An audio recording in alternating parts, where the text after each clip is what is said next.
Hello everyone, you're welcome to GBI Starship, the show that does you get to know more about great entrepreneurs. I'm your host, Dan Bidemi Ikwegwa, and today we have with us a multiple award-winning makeup and special effects artist, Funke Olowu. Please, man, tell us about yourself. Like she said, my name is Funke Olowu. I'm a makeup artist. I'm also a special effects person. I do other things by the side, like once in a while I present, once in a while how do I put that? I'm a mother, that's not once in a while anyway, I'm a mother, and then I'm an entrepreneur. I do other things apart from makeup. So basically that's it. So what has been your biggest accomplishment so far? I'd say having to do a low budget film and having to just speak things around, having to improvise for a low budget film. It was a situation whereby we didn't have any funds for the film, and then I had to be the special effects person, and we just had to pick from things in the environment to get the special effects done. And the film came out very nice, so much that it got awards in Nigeria and overseas. And I can say I got my very first set of awards from that particular film. So for me, that's a big one. So when did you discover your talent and why did you go into this profession? Okay, I can't remember the year now. Oh, let me try. Around year 2000, I was in the university then. I liked acting. I studied theatre art, so I liked acting, but I just wanted to do something else, and I've always been attracted to colors. So I realized that even under theatre arts, you can do other things. Like you can be a director, a stage manager, a costumier, a makeup artist. So I took keen interest in costume and makeup. That was a starting point for me because I was attracted to colors. I loved playing with colors and all of that. Until date, I still love playing with colors. So because of that, I got myself involved in productions back then in school, and I had to take up the challenge of being the costumier or the makeup artist. From there, my makeup lecturer back then saw that I had so much interest in this. So usually when she has other jobs that is not in the confines of the university, she would take me along, and then I had the opportunity to also learn how to do some of those things apart from doing it on stage. So it was going at par. I'll do a bit of stage, then I'll do a bit of film, and I saw that I really like this, and then it's kind of opened my creative ability, so to speak. So I'm like, I'm not sure I want to do this acting thing per se, maybe just once in a while thing. Let me just focus on makeup, artistry, and special effects. So that for me was the starting point. So what exactly are the challenges the makeup artists face? There are lots of them, but I'll just summarize. Number one, as a makeup artist, you have to be able to work under pressure, especially when you're on set. You don't have the kind of time, the ample time you will have when you're in the studio, to attend to a client. When you're on set, they have to shoot, they might lose daylight, so you have to be conscious of all of that, and you have to quickly do it. And you're not just doing it and rushing, you have to deliver at the end of the day. And then because of our industry, because the industry generally has a constraint, financial constraint. So sometimes you have big dreams, but productions cannot pay as much as you want to be able to achieve what you want. So you may have to improvise. And there are times also that if you're a makeup artist and you're not patient, even if you're not patient, you have to learn how to be patient, because sometimes your clients, your maybe actors or models can be a bit on the other side of being friendly. You must be able to manage them and be able to cajole them such that you are able to achieve your own aim as a makeup artist. You want to do makeup for someone and she's like, no, I don't want your brush. Hey, I don't want this, I don't want that. You have to be able to talk to them to convince them that okay, your brushes are sanitized. They don't have any risk to bear at the end of the day. You know, your rapport must be very good with people. Yeah, basically that's very important, and it can be quite challenging sometimes when you meet someone who is very difficult. You know, it takes a whole lot of patience.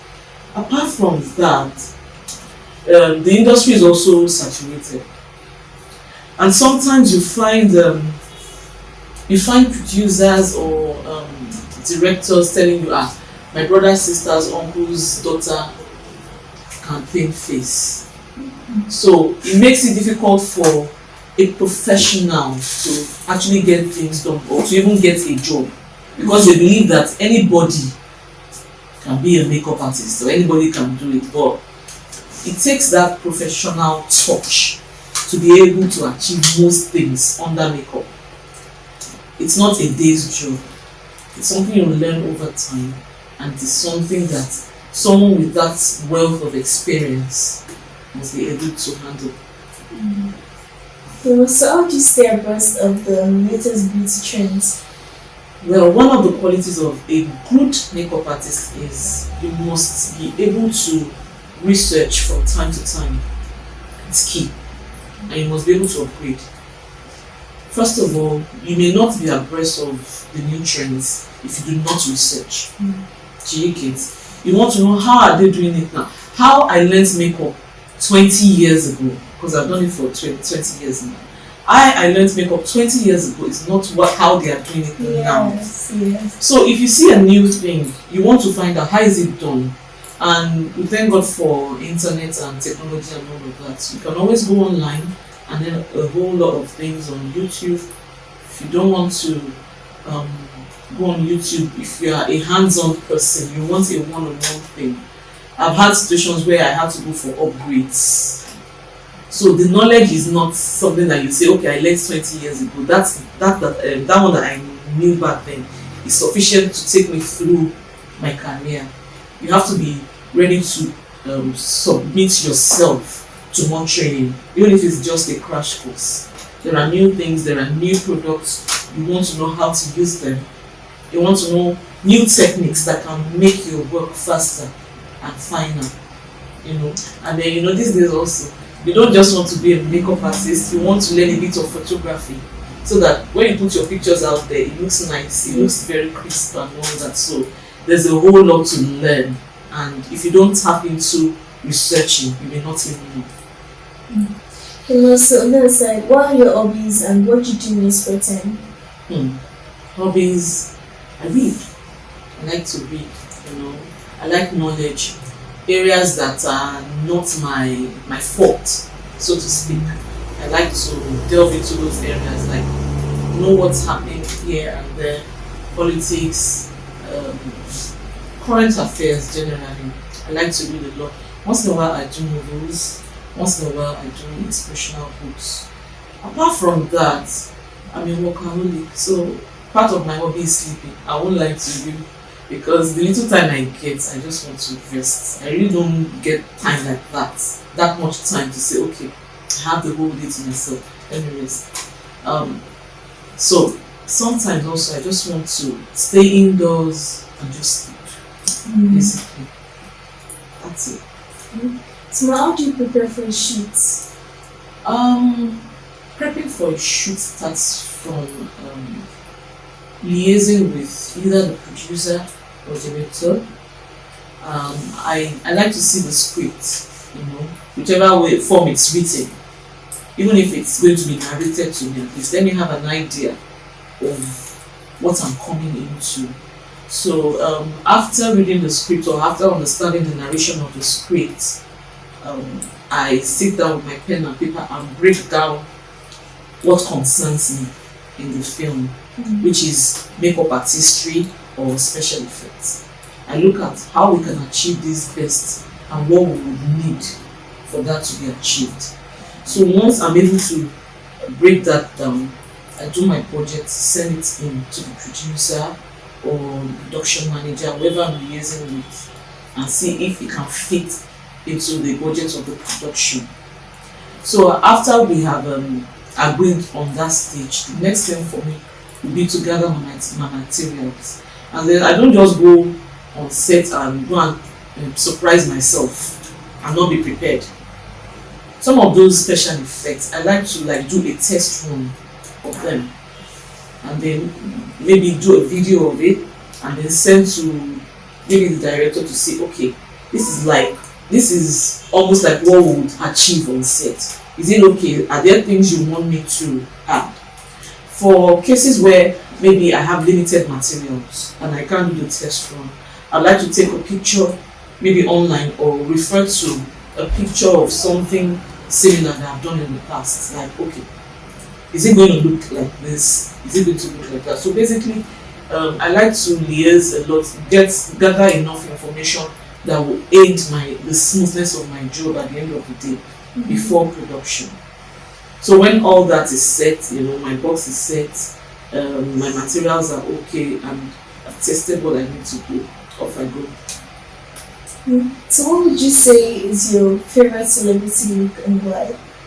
Okay, favorite celebrity look, Nigeria or diaspora? Yeah. Okay, for diaspora, any day, anytime, it's Kim. Kim Kardashian. The reason is I like, there's a lot going on her face, yet it's subtle, it's cool. I like natural, very natural look. I don't like when your look is too dramatic. I'm talking about a personal thing now. If you are a client, you want a dramatic look, you're sure you get it from me. But when it comes to my personal kind of look, I think Kim Kardashian does it for me. That's good. If we streamline down to Nigeria, let me see. I like Rita Dominique's kind of look. It's sultry, sometimes it's dramatic, but the drama is usually not so much. It's sultry, it's beautiful. It gives me a bit of that Kim Kardashian feel as well. So I'll say those two. So what advice would you like to give to others out there starting off in your industry? If you're an aspiring makeup artist or special effects person, I would like to say that first of all, you have to be patient. That is key. Rome was not built in a day, so you can't start today and get there today. It takes a while. You must be ready to pay some dues. It's very, very important. And when I say paying dues, I mean that you may want to do a bit of one-off thing for one person or the other so that you can prove yourself. The world can see what you have to do, what you have to offer. So when you have been able to prove yourself to the world, you get recommendations. You also must be able to maintain a good rapport with people that can aid your recommendations, directors, producers, even actors or models. You'll be on set and somebody will just be observing how you're doing your job, and they'll be like, okay, I met someone on another set that I was not on previously, and I think she did a fantastic job, so let's bring her in. Anybody can recommend. So anybody that comes your way, producer, director, actor, be nice, relate to them well. You don't know who's going to bring your next job, basically. Yes, guys. So where can we find out more about you and your work? Okay, I'm on Facebook at Studio by Feather Touch. Everything is together. And the Studio by Feather Touch is together. I have another page on Facebook as well as Studio by Feather Touch, as in separated according to the pronunciation of the words. So either of the pages, I'm on Facebook. I'm also on Instagram at Studio by Feather Touch.